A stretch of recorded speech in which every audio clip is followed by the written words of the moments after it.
sessão, porque isso é um dia de conversa, a gente vai ter gravação para vocês, tá? A gente falou um pouco sobre diagnóstico psicossocial.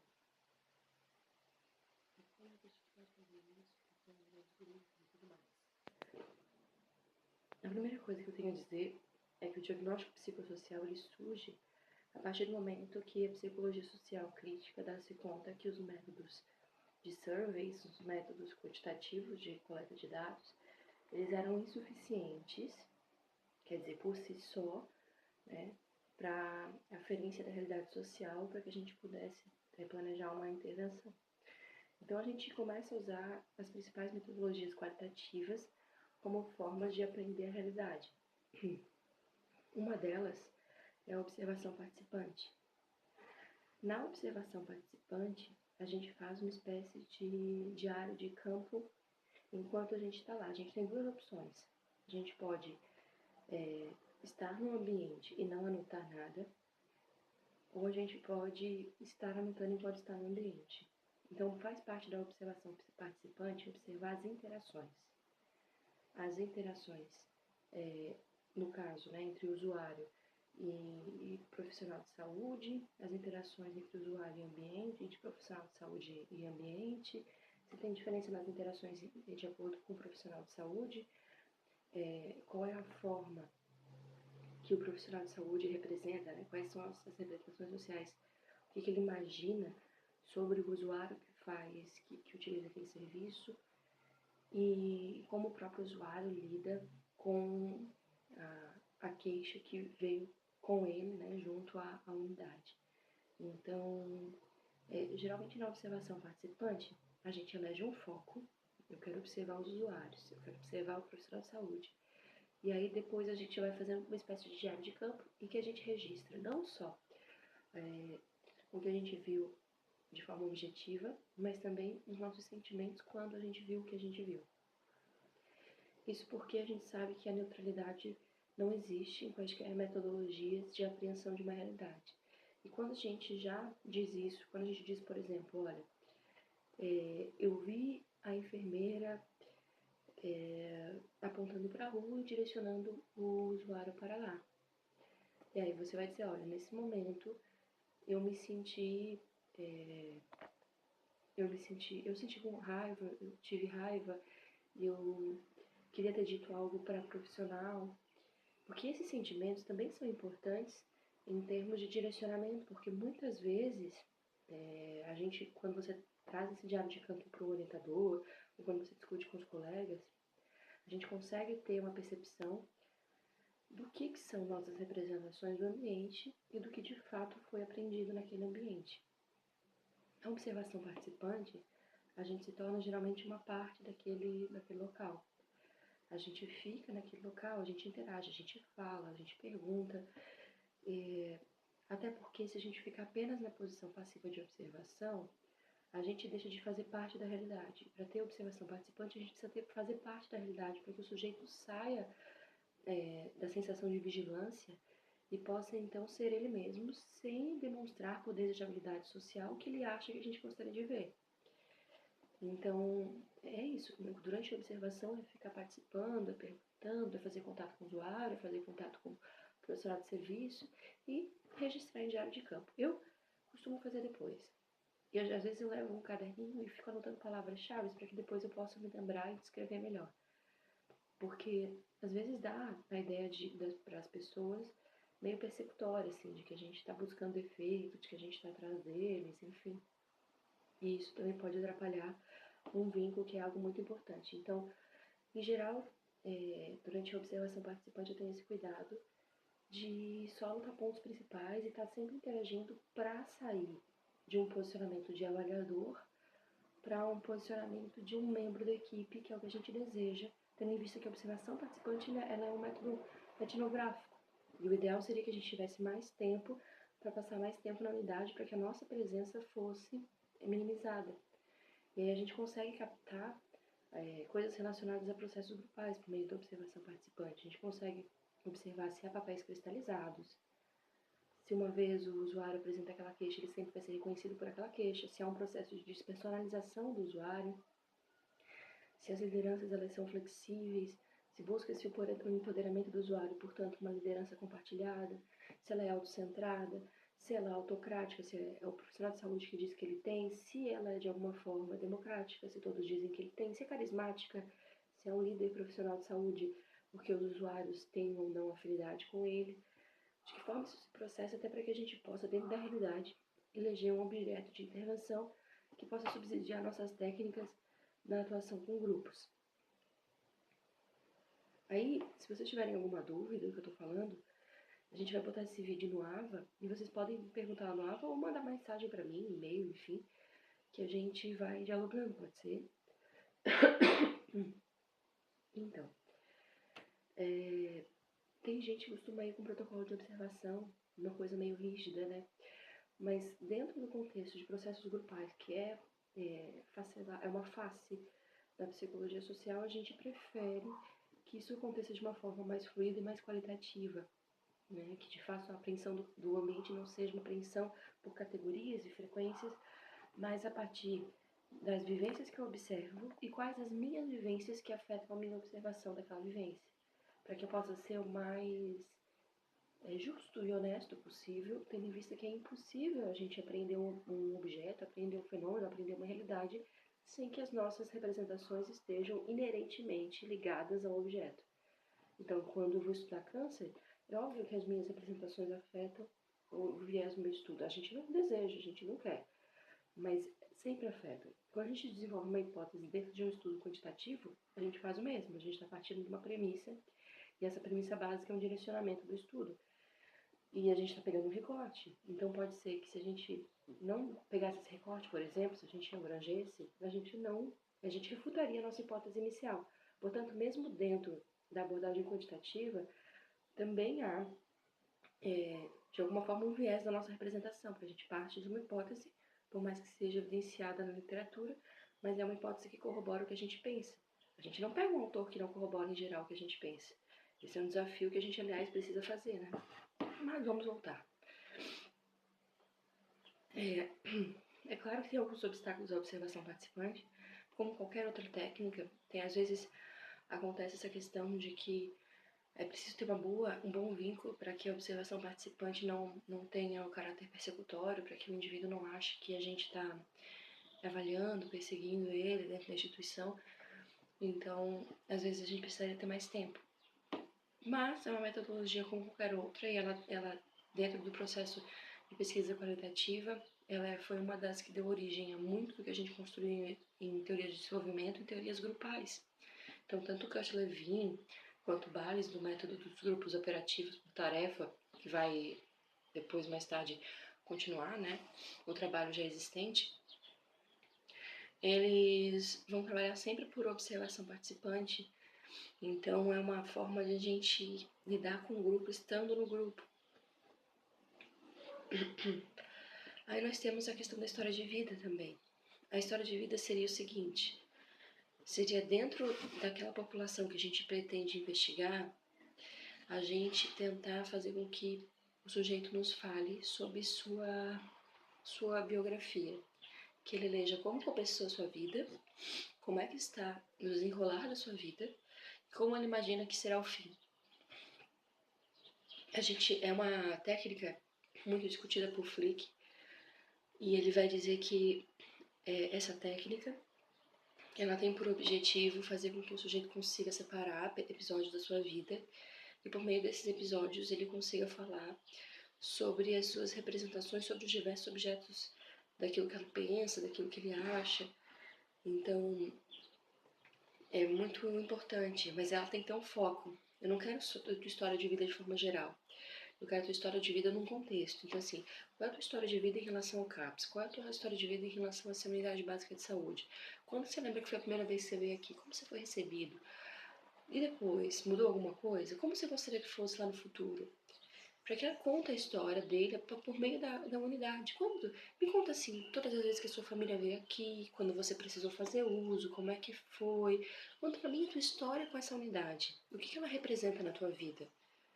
A gente quer que os laços biográficos do sujeito se interponham aos laços sociais. A gente sabe, dentro dos processos grupais da psicologia social, que existe a identidade social, que é esse quesito em que nós nos identificamos, né, entre nós, entre um grupo específico que compartilha regras implícitas, crenças, e essas crenças fazem com que a gente tenha uma determinada unidade e que a gente se separe de um grupo rival com uma forma de reafirmar nossa identidade. E tem também a identidade de lugar, que vai para mais para a psicologia ambiental, mas também dentro da psicologia social, que é essa questão de que a forma como eu me sinto nos espaços, nos diferentes espaços em que eu habito, elas de alguma forma justificam, reafirmam alguns processos identitários meus. Né? Não quer dizer que, por exemplo, Dona Maria, Dona Maria, ela é uma pessoa que quase não fala, fica quietinha, então ela tem dificuldade de se inserir nos grupos, vamos pensar assim.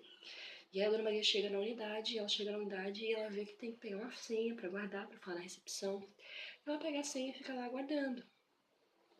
Mas ela começa a perceber que na recepção as pessoas vão chegando e vão sendo atendidas à medida em que vão se interpondo e conversando com a moça da recepção. E ela tá com a senha na mão. E aí ela não fala, porque a Dona Maria é assim. A Dona Maria prefere que chegue a vez dela para que ela fale. E aí, de repente, chama a Dona Maria. Quando a Dona Maria vai falar do problema dela, ela é tratada de uma forma muito ríspida, diferente de todos aqueles outros que chegaram gritando. E a Dona Maria começa a perceber que de fato não é nada. Se ela achava que ela era nada, ela passa a ser um nada naquele lugar. Porque ela já era nada em casa com o José, que tratava ela como nada, e agora é um nada na unidade básica de saúde. Então ela teve um fortalecimento da sua identidade através daquele lugar, né? E isso nos preocupa muito, o quanto que os grupos sociais reafirmam aspectos do sujeito que fazem com que ele, de alguma forma, queira estar sempre à margem, né? Que ele busque o processo de marginalização. Então, assim, a gente entende que o processo de marginalização tem diversas variáveis. Claro que eu dei um exemplo, e como todo exemplo didático, ele é um recorte, e por isso ele reduz. Mas é só para a gente poder entender, tá? Bom, tem a entrevista propriamente dita, que vocês já conhecem, que a gente organiza de forma estruturada ou não estruturada para obtenção de apreensão da realidade social, e a partir dos resultados, então, a gente teria um foco, né, um tema principal em que a gente poderia trabalhar.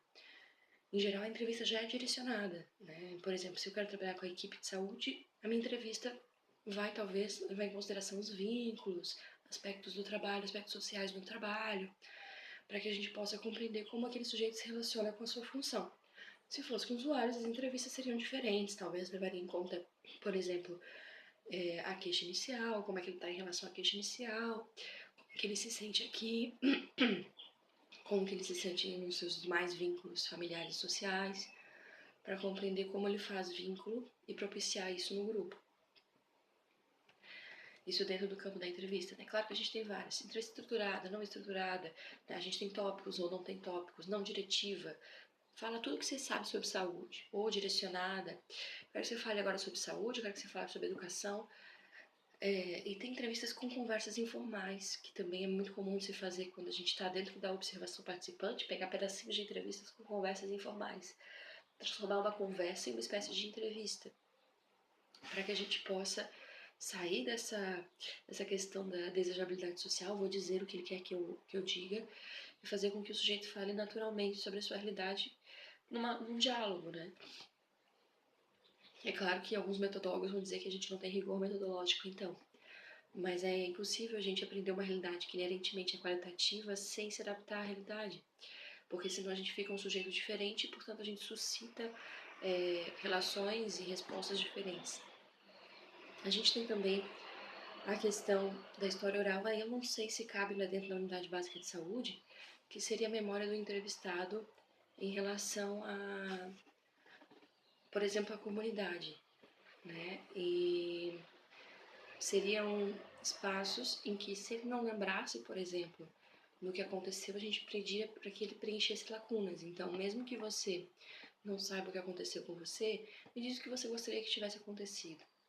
Dentro da história oral, a gente pede que o sujeito conte a sua história na comunidade, no país, no bairro, ou no mesmo na unidade básica de saúde. E quando ele não sabe, não tem resposta absoluta sobre alguma coisa, a gente pede para que ele preencha a lacuna. Isso é o que diferencia da história de vida, tá? E a história de vida a gente pode também fazer o registro. A gente pode fazer o registro manual, ele pode escrever, e na história oral mesmo a gente busca que o sujeito fale. Né? É um método etnográfico e, portanto, ele parte do pressuposto de que a gente se apropria da nossa própria história quando a gente fala sobre ela, quando a gente escuta ela, quando há um espaço para que a gente diga. Então, ela já é uma metodologia de pesquisação, que ao mesmo tempo que o sujeito está falando para mim, para que eu aprenda, para que consiga entender os grupos sociais que ele frequenta e como ele se relaciona com esses grupos, ele também, ao mesmo tempo, está se empoderando daquilo tudo que é a história dele e a realidade dele e que vai, de alguma forma, fazer com que ele repense, talvez, algumas práticas sociais. Então, em geral, a gente usa as metodologias como grupo focal também. Eu posso aprender elementos do grupo no próprio grupo. O grupo focal, ele pode ser homogêneo ou heterogêneo. A gente pode ter pessoas com diversos diagnósticos na unidade básica de saúde, diversas queixas, ou um grupo, né, mais homogêneo. E, em geral, a gente quer promover a discussão no grupo para entender quais são os papéis das pessoas dentro do grupo, qual posição que eu ocupo nesse grupo, que em geral tende a refletir posições que eu ocupo em outros grupos também.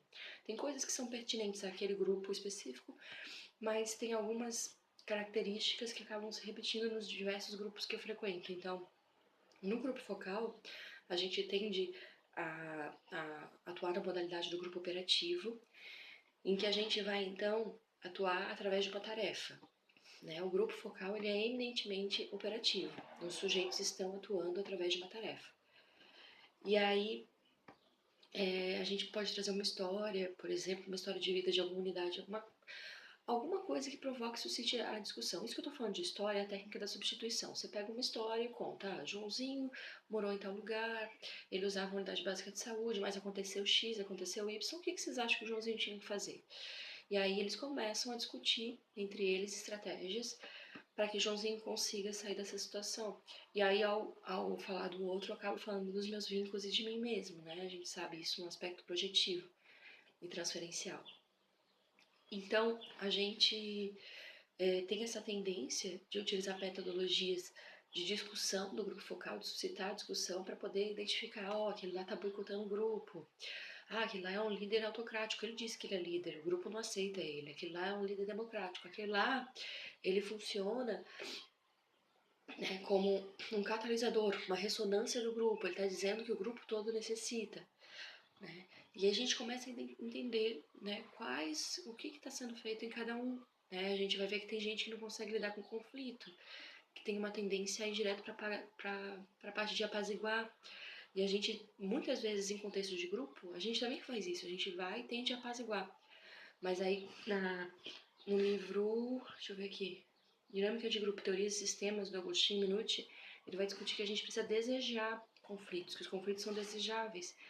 Né? Não do ponto de vista da quebraceira de pau, né? Mas assim, do ponto de vista de que quando há conflito, há possibilidade de mudança em termos de representação das coisas que eu penso e elaboro sobre a minha realidade, em termos de práticas sociais, aquilo que eu faço com o que eu penso.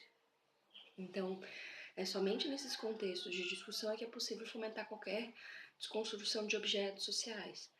Então, é necessário que o sujeito saia da zona de conforto, mas muitas vezes ele vai pensar, não, nem você está certo, nem você está certo. Todos estamos certos. E não é por aí. Às vezes a gente precisa identificar uma direção para o grupo. Vamos pensar que eles estejam trabalhando e falando sobre hipertensão e discutindo que eles não gostam do apoio da família. Que a família para eles foi difícil, o outro diz que a família foi bacana, e o outro diz, não, você tá certo, então todos estão certos, acabou o assunto. E a gente não viabiliza que na discussão a gente possa dar voz àquele que está dizendo que não tá tão legal assim, e que ele precisa também ser ouvido, e precisa falar, e precisa sim contrapor a sua fala, aquele que diz que tá tudo legal, tá tudo beleza com a minha família, porque a gente precisa entender quais são as variáveis que fazem com que o grupo familiar funcione enquanto suporte para a pessoa com hipertensão e o grupo que não funciona em relação ao suporte à pessoa com hipertensão. Então a gente precisa viabilizar espaços assim de conflitos, claro, conflitos mediados. Então o grupo focal geralmente a gente vai trazer algum objeto de discussão, pedir para que eles falem, né? E aí a gente tende a intervir apenas em situações que a gente precisa clarificar alguns pensamentos que a gente não entendeu bem, ou às vezes dar voz a alguém que falou algo bem baixinho, mas que a gente precisa fazer com que ele perceba que ele é valorizado. Então, já a dona fulana, ela tá falando aqui pra mim alguma coisa, a senhora pode repetir, por favor? E aí todo mundo fica em silêncio, fulana repete, a gente, olha, é alguma coisa muito importante que a dona fulana tá falando, alguém concorda com ela? Que é uma forma de trazer ela para dentro do grupo, que muitas vezes esses sujeitos que falam baixinho, que tendem a não se colocar no grupo, eles estão testando até onde podem ir, né? Tem isso, a gente entra no grupo, a gente testa os limites desse grupo. Eles estão testando o limite do grupo. E quando a gente coloca ela de volta para dentro do grupo, a gente está dizendo, olha, você tem um lugar garantido aqui. E aí o grupo pode acolhê-la e aí a gente pode seguir. Então a gente geralmente, dentro do grupo focal, a gente tende a estar no processo de valorização de algumas falas, clarificação de alguns aspectos e mediação de alguns conflitos. A gente também pode utilizar a fotografia como uma metodologia de análise de processo grupal, em que a gente vai uma perspectiva bem da antropologia, que a maioria das nossas metodologias de apreensão de grupos, elas advêm da antropologia. Ela vai fotografar, você pode pedir para o sujeito fotografar como ele se sente no grupo, por exemplo, pode pedir para o próprio usuário, né? Às vezes as pessoas hoje têm bastante smartphones, se for o caso, pode pedir para que eles fotografem espaços da unidade que eles gostam de estar, que eles fotografem como eles se sentem naquele grupo, que eles fotografem as pessoas com as quais eles têm vínculo. E aí, a partir dessas fotografias, que são registros afetivos de memória, a gente consegue identificar como o sujeito se sente no grupo e como o sujeito se percebe. É claro que há dois momentos. Há o momento que o sujeito tira a fotografia e há o momento em que eu sentaria com ele para a gente discutir essas fotografias. E as fotografias em si, mais tarde elas podem gerar uma intervenção, mais tarde elas podem suscitar até uma exposição, algo que a gente possa trabalhar com esse grupo no contexto de colocar para fora o que eles pensam sobre a realidade e valorizar o que eles pensam sobre a realidade. Né? Então, talvez por meio de uma exposição, por exemplo. É muito interessante, eu trabalhei algumas vezes com fotografia, é muito bacana, assim. Marcel Mauss, que tem um livro Manual de Etnografia, ele vai falar, esse livro eu acho que tem PDF pra gente baixar no Google, ele vai falar sobre como o sujeito, quando tira uma fotografia, está mostrando sua compreensão da realidade dos sistemas que compõem essa realidade, de como ele se sente nos diversos sistemas. E aí é isso que a gente deseja ter a apreensão disso tudo, porque um grupo nada mais é do que uma formação de um microsistema, né, que se reorganiza cotidianamente, se reestrutura, e a gente precisa entender o papel de cada um naquele lugar. Aí, em termos de bibliografia, vocês podem utilizar o livro do Flick, que fala bastante sobre grupo focal, sobre narrativas, que se chama Introdução à Pesquisa Qualitativa, é de 2009, e a gente tem na biblioteca. Tem o livro Pesquisa no Mundo Real, de Gray David, que também tem na biblioteca. Tem Metodologias Qualitativas em Sociologia, de Teresa Maria Frota. Esse não tem, mas a gente encontra online. E eu posso colocar os slides que eu tenho sobre isso lá no AVA, para que vocês tenham acesso também. Agora, falando um pouquinho sobre o contexto de grupo, antes de me despedir, lá no áudio vocês têm um texto, que é esse texto que eu estou em mãos aqui, do Gaioto, tá? Gente, desculpa, eu tô atacada, não sei se é gripe, não sei se é rinite, enfim, desculpa aí. Bom, o texto é Coordenar e Intervir, do Gaioto. É um texto muito bacana, ele nos propicia discutir sobre os aspectos inerentes ao facilitador de grupo, quem é esse coordenador e o que se espera dele. Muito parecido em termos de expectativas ao texto que a Miss trabalhou com vocês, ou vai trabalhar. E o que a gente precisa entender em termos de coordenação de grupos, em termos de papel de coordenador, assim, né? Em geral, ele vai falar que o papel do coordenador de grupo é o de ordenar com alguém o pensar, o sentir e o agir de um conjunto articulado.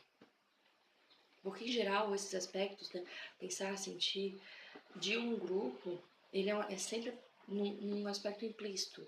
Ele não está colocado de uma forma direta no grupo, de modo que a gente às vezes tem vínculos disfuncionais em um grupo que a gente não consegue identificar porque a gente está tudo implícito, as regras do grupo estão implícitas. Então, quando a gente chega no grupo, uma das primeiras coisas, em geral, é a gente estabelecer algumas regras de convívio, de conduta, que não sou eu quem faz, mas o próprio grupo que delimita. Então, a construção do contrato, geralmente, é feita com o próprio grupo para que isso faça sentido para o grupo e que a gente possa desfazer alguns contratos implícitos, torná-los explícitos e assim facilitar vínculos mais funcionais. Certo. Eu vou deixar o restante porque esse é um texto que foi utilizado pela autora do texto que a Alice trouxe para vocês, tá? E aí eu deixo como desafio para vocês trabalharem com ele. Bom, em geral, dentro dos papéis que a gente tem em um grupo, a gente consegue observar, por exemplo, o papel de bode expiatório. Vai ter aquele pobre coitado do sujeito, que ele representa todo o mal que o grupo... todo o mal do grupo, é uma forma de expurgar o mal do grupo, colocando naquele sujeito e dizendo: ah, o grupo não funciona porque a Dona Maria é X, a gente tá assim porque a Dona Maria é assado, não aguento mais a Dona Maria. E aí o conflito não é trabalhado porque ele é colocado numa pessoa. Então, em geral, nesse caso do bode expiatório, a gente tem uma tendência a, quando esse sujeito ele é atribuído ele a todo o mal do grupo, a gente tem uma tendência a trabalhar com ele. Né? Então, fazer técnicas de feedback mesmo e trabalhar os vínculos de forma direta, porque em geral no bode expiatório não é dito para o próprio sujeito. Todo mundo sabe, todo mundo fala, mas não é dito para ele. E aí fazer uma técnica de feedback com todos e que possa abraçar também essa pessoa, e uma técnica de feedback que tenha uma característica positiva e uma característica negativa, né? Para que todos possam lidar com as duas dimensões do ser humano e entender que não há ninguém essencialmente mal. É claro que à medida que a gente for trabalhando os conflitos do grupo, reduz o impacto do bode expiatório, mas em geral é isso que a gente faz. O porta-voz, em geral, é a pessoa que está falando pelo grupo, e é importante a gente saber quem é o porta-voz do grupo, porque de alguma forma torná-lo aliado do facilitador fazer com que você tenha maior proximidade com o grupo. Então a gente tem vários papéis dentro do grupo: o sabotador, né, a pessoa que sabota o grupo, a pessoa que atua pelos demais, aquele que quer apaziguar e daí tem temor à agressão, temor ao conflito, ele também atrapalha o processo grupal. A pessoa que instiga momentos de dificuldade do grupo. Isso tudo são aspectos que o Zimmermann trabalha no livro dele, quando ele fala de papéis de liderança, no livro sobre grupoterapias, tá? É um texto bem legal de se ler também. Eu acho que ele tá com uma indicação em uma das dinâmicas anteriores que vocês fizeram, e é bem bacana de trabalhar com ele. Sobre conflito de grupo, tensão de grupo, a gente tem esse livro, esse texto aqui, Desenvolvimento Interpessoal, da Fela Moscovici. Eu vou tentar, por enquanto eu tô aqui no congresso, eu não tenho como digitalizar, mas quando chegar em casa eu vou tentar digitalizar para disponibilizar para vocês esses capítulos, tá? Esse último que eu mostrei fala sobre tensão e conflito interpessoal, que é bem isso que eu disse para vocês, né? E vai falar sobre como lidar com o conflito na situação, quando que a gente tem que reprimir, quando evitar. E é muito interessante, né? É um autor da psicanálise, vai ser um daqueles autores da psicanálise que vai inovar dentro do aspecto de grupos. E o Zimmermann é muito utilizado quando a gente fala de grupos operativos, grupos reflexivos e grupos terapêuticos. Bom, aí ele fala o seguinte, que quando a gente procura evitar o conflito, a gente estabelece grupos mais homogêneos, mas isso tende a reduzir a criatividade do grupo e, portanto, é preferível a gente ter grupos heterogêneos, em que a gente tenha manejo do conflito, do que grupos homogêneos que não surja o conflito e, portanto, a gente tenha redução da criatividade grupal.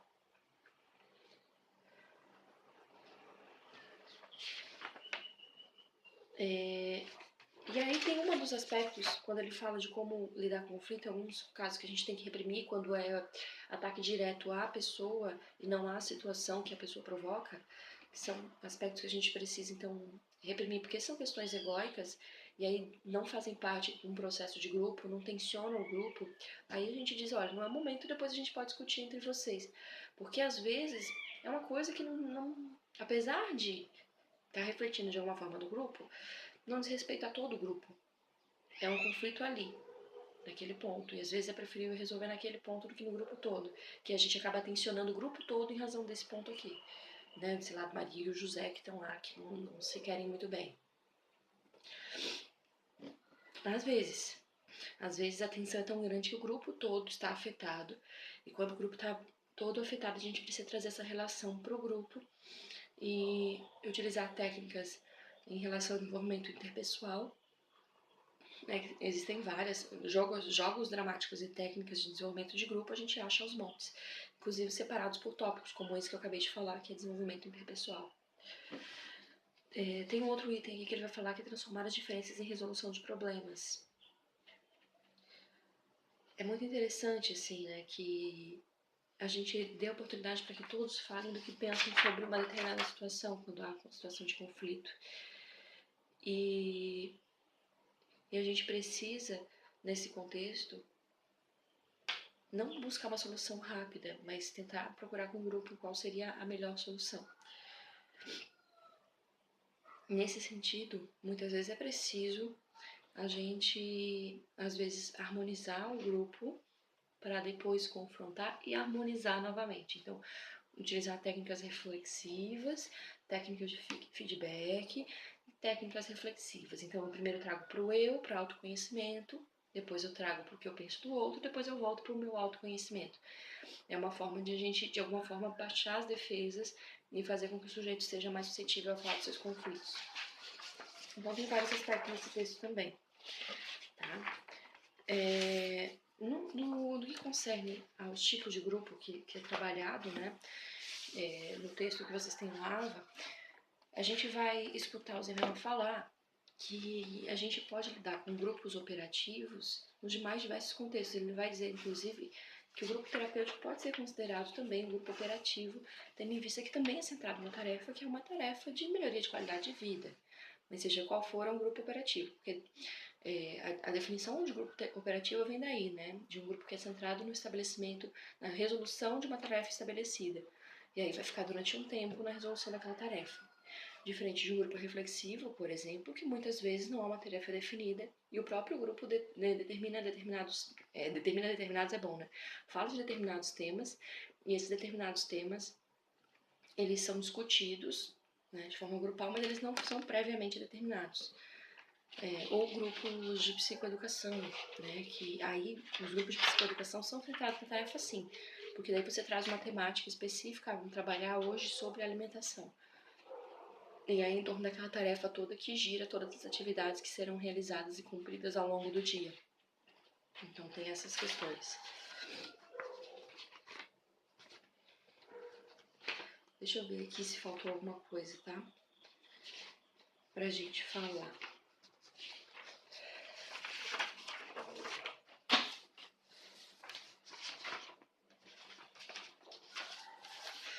Não, gente, é isso mesmo. É isso. Dentro das tipologias de grupo ainda, é importante que a gente saiba que mais do que definir o tipo de grupo com o qual a gente vai trabalhar, é necessário perceber qual é a necessidade do espaço. E aí, posteriormente, definir o tipo de grupo. O grande problema dentro dos programas e planejamentos, dentro do SUAS e dentro do SUS também, é que, em geral, ele é determinado antes de um processo de diagnóstico psicossocial. Não ocorre o diagnóstico psicossocial. Estava eu até conversando sobre isso, que no livro Representações Sociais da Loucura, da Neide Jodelet, fica bem claro que é necessário, porque ela faz todo um diagnóstico psicossocial em relação às comunidades terapêuticas, e antes e após as comunidades terapêuticas estarem sublocadas em um determinado bairro da França. E a partir desse diagnóstico psicossocial, ela planeja intervenções que visam desconstruir o estigma da loucura num contexto social e fazer com que o sujeito se integre a um grupo específico. Uma coisa que talvez eu não tenha falado também é que eu costumo aplicar um mapa de redes, assim. Eu costumo, às vezes, fazer com que o sujeito no grupo fale das suas redes de potencial relacionamento para que a gente possa saber quem a gente aciona. Então, é aquela metodologia simples em que a gente pede para que o sujeito se coloque no meio e vá fazendo flechinhas e indicando os sujeitos com qual ele se relaciona, tendo em vista que a gente pede, né, orienta para que o tamanho da flechinha seja proporcional ao quanto ele se sente mais próximo ou menos próximo ao sujeito. Então, tem um círculo que sou eu, faço uma flechinha e boto a minha mãe. Se a flechinha for mais curta, maior a intensidade do vínculo com a minha mãe. Se a flechinha for mais comprida, de ligação, maior o distanciamento, né? E é isso, gente, é isso. Acho que agora a Alice vai trabalhar com vocês um pouco do texto. Sinto muito não estar com vocês. Quero dizer que tem sido uma alegria muito grande a gente estar trabalhando junto nesse semestre. Curtam, compartilhem, estamos juntos, dá like. Não, mentira. Esse vídeo ele só pode ser acessível através do link, então ele não está passível ali de procura no YouTube, é para vocês mesmos ou para quem vocês quiserem indicar, enfim. E é uma função didática mesmo. Tô longe de ser uma youtuber, bem longe, tá? Fiquem bem, beijo, boa noite.